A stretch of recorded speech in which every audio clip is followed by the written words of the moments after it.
전체 기동할 수 있는 서비스 구조나 내용들은 저렇게 되어져 있고,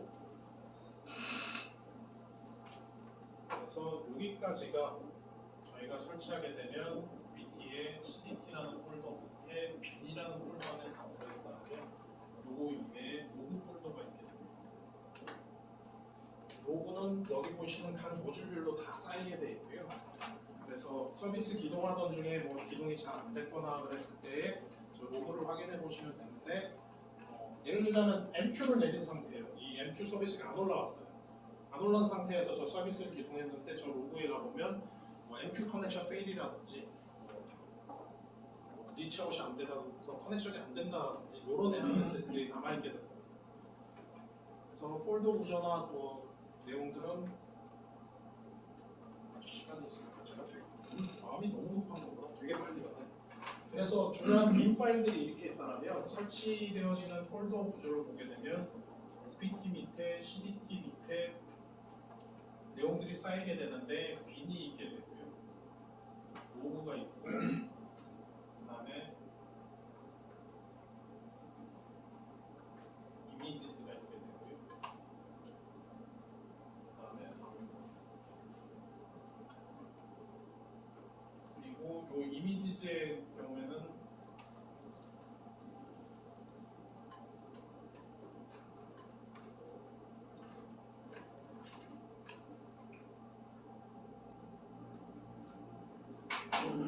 설치 폴더 구조는 지금 보시는 이 구조로 되어져 있고요.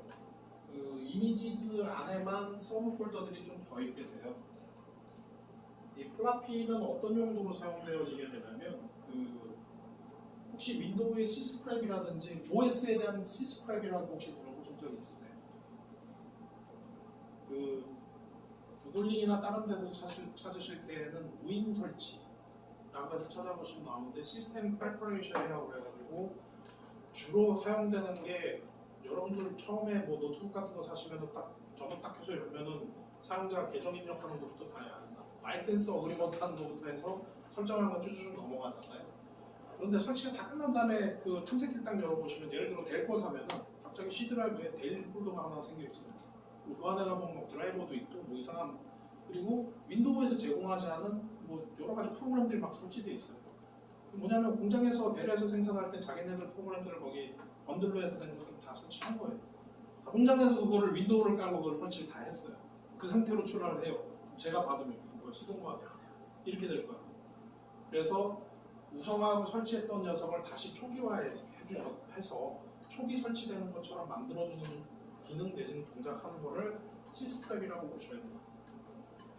그래서 이 녀석은 시스프랩이 기동되는 동안에 어떤 녀석이 있게 되냐면, 아까 얘기 드린 것처럼 무인, 사람이 없이 자동으로 설치되는 거다 보니까 여기에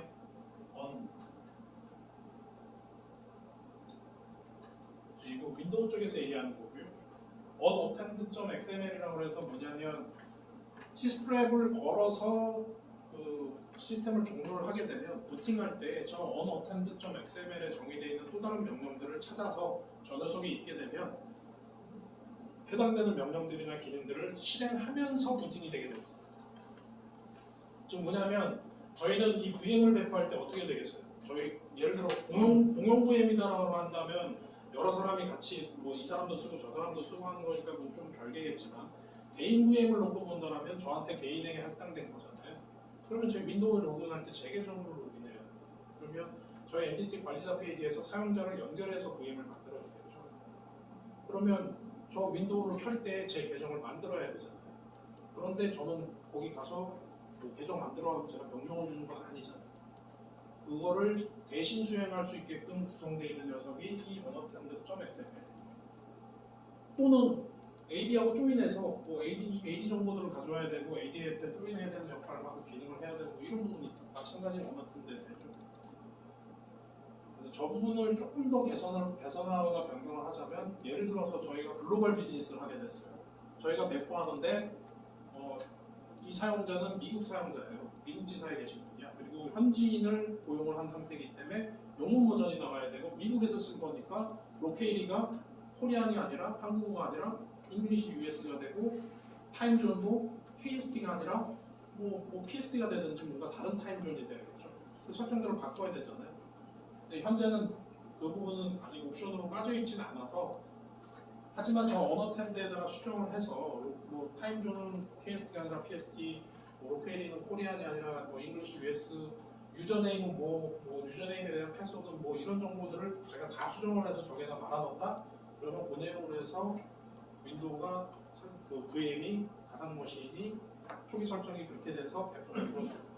그런 다음에 제가 접속을 해보면 제 계정으로 로그인이 일어나고 접속해보면 로케일이고 뭐또 타임존이며 뭐 이런 부분들이 전부 다 설정하는 내용으로 해서 100%가 되어지게 되는 거죠. 그 다음에 이 ISO의 경우에는 앞서 제가 그 버추얼박스에서 VM을 하나 만든 다음에 CD롬 탑재하는 거 보여드렸죠. 그래서 OS CD롬을 붙여서 그 녀석을 부팅되게 했는데 여기에는 그 CD롬 ISO가 저장되는 폴더라고 보시면 돼요. 관리자 앱을 통해서 설치하고자 하는 OS에 대한 ISO를 업로드를 하면 이 폴더 안으로 그 업로드한 이미지 파일들이 다 저장이 되어 있습니다. 이 리콰이어드의 경우에는 뭐냐면 저희가 그 기반이 앞서 말씀드린 것처럼 KVM 기반이면서 이 안에서 버트 드라이버들을 써요. 즉 KVM에서 제공해주고 있는 버트 드라이버들을 쓰고 그리고 또 하나가 저희 서비스 NDT에서 제공하고 있는 서비스해주고 있는 일반적으로 제공해드리고 있는 프로토콜은 RDP하고 즉 클라이언트하고 접속하는 프로토콜이에요. RDP하고 스파이스라는 프로토콜을 제공을 해드리고 있고 또 뭔가 하나 지금 더 올라올 겁니다. 아직은 공식 작업될 상황은 아닌 것 같고 뭐 공동 개발하고 있는 부분들이 좀 있는데 GPU 기능들을 활용해서 접속되어지는 그런 그 클라이언트 프로토콜이 하나가 더 추가가 돼서 좀 서비스가 되어지게 될 거고요.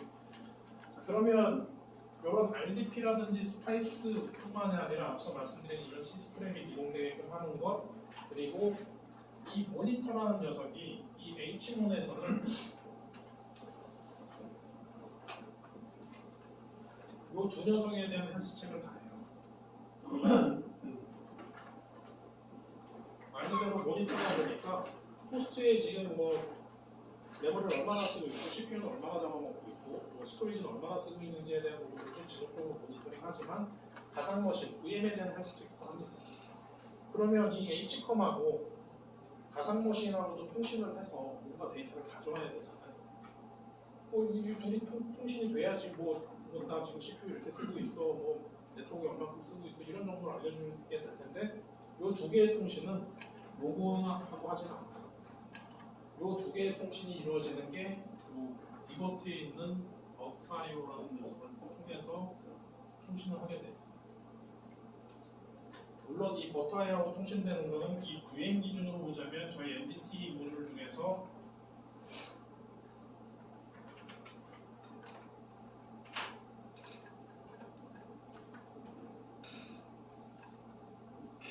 에이전트가 설치되어지게 되고요.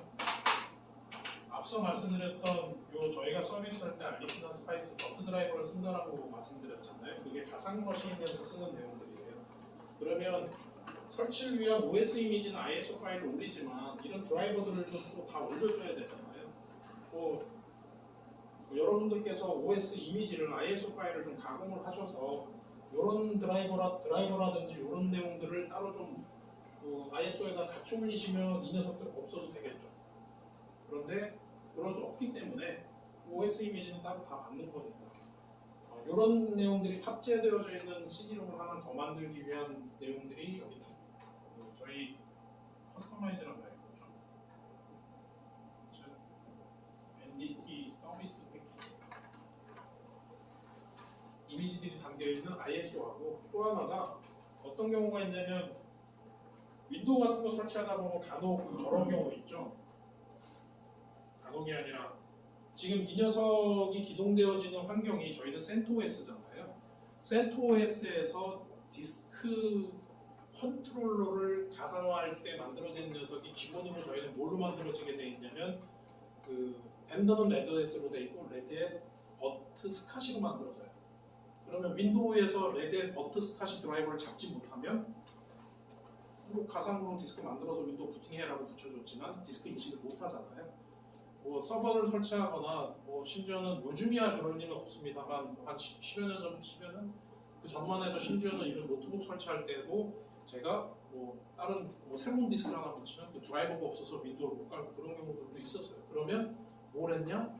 그 디스크 업체에서 제공해주는 CD롬을 따로 장착해서 드라이버 인식시키고 또 다시 바꿔서 OS 디스크 넣고 이런 작업을 했어야 됐고 아니면 외장 플라피를 달아서 했어야 됐던 상황들도 있었어요.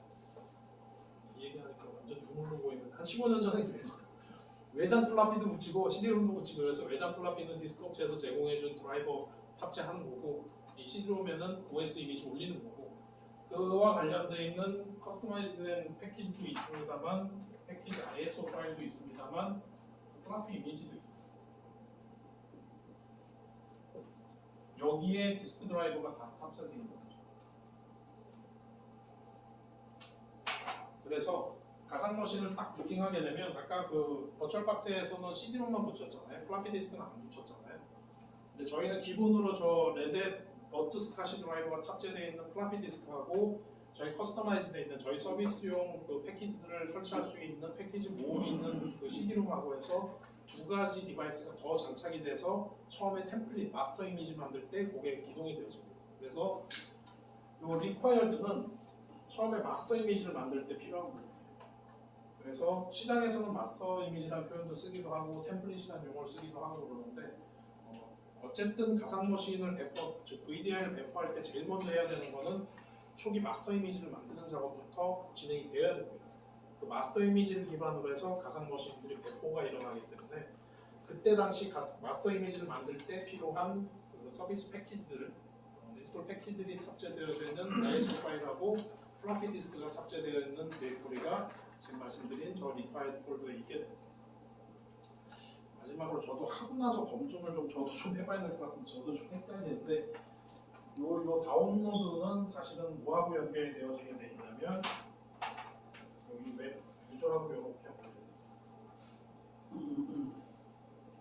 왜 이게 이렇게 연결이 되어지냐면 그 관리 그 사용자 웹에서 뭘 제공해드리고 있냐면 뭐 웹 인터페이스를 통해서 제 배포된 VM에 대한 정보, 제 개인 뭐 프로필 정보에서 뭐 소속 정보에서 이런 부분들을 다 보실 수 있긴 합니다만 궁극은 VDI 클라이언트를 제가 설치해서 뷰어를 띄워서 제 게스트 OS의 화면을 제가 전송받는 게 VDI 환경이잖아요.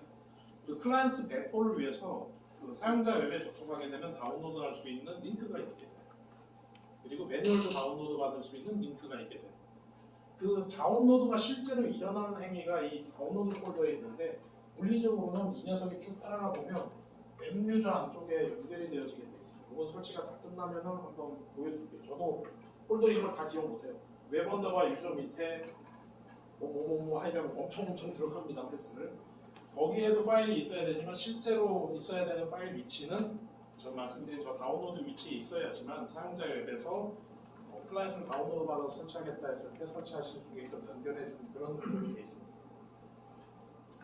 자, 지금까지 말씀드린 내용 중에 뭐 질문 사항이나 궁금하신 사항 있으세요? 구조는 대략 이해는 되셨나요? 기동되는 구조라든지 서비스가 움직이는 흐름이라든지 이 부분에 대한 건 어떻게 대충 감을 잡으셨나요? DB와 그 웹이 연동이 되는 그 모듈은 자바 기반의 그거는 저희는 다른 언어로 되어 있고요. 저희는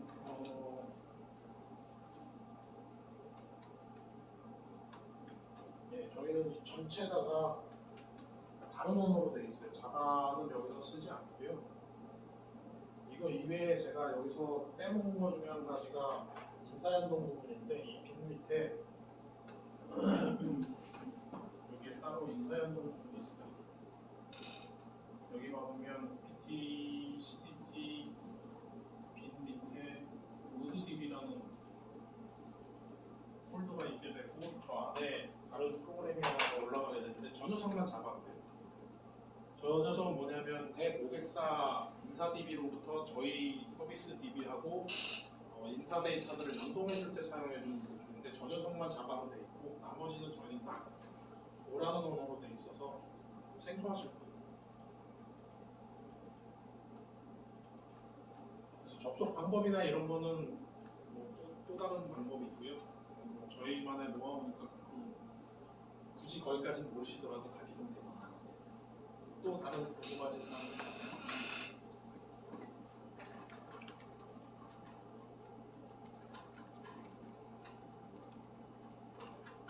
매번 느끼는 거지만 저 스스로 자유하는 거는 정말 강의를 잘해요. 그래서 너무 완벽하게 이해하셨다. 제가 개판 쳤구나. 자, 궁금하신 사항 없으시면 지금 뭐 1시간 좀 넘은 것 같은데 잠깐 한 5분, 10분 쉴까요?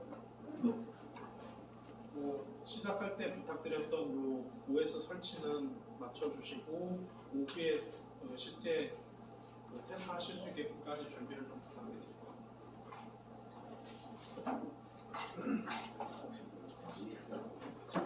가상 호스트 되는 거를 설명 안 해줬잖아요. 인스톨 할 때 뭐뭐 드라이브 올리는 거 쓰는데요. 화면 보여드리고 링크 보내면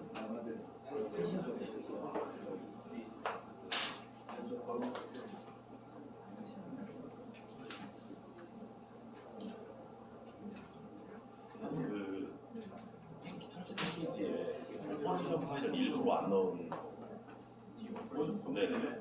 그거는 안 넣은 건 아닌데 호락되는 중국 같은데 이게 패키지 버전이랑 오퍼레이션 버전이 매번 달라서 뭐 얘기하시는지는 아는데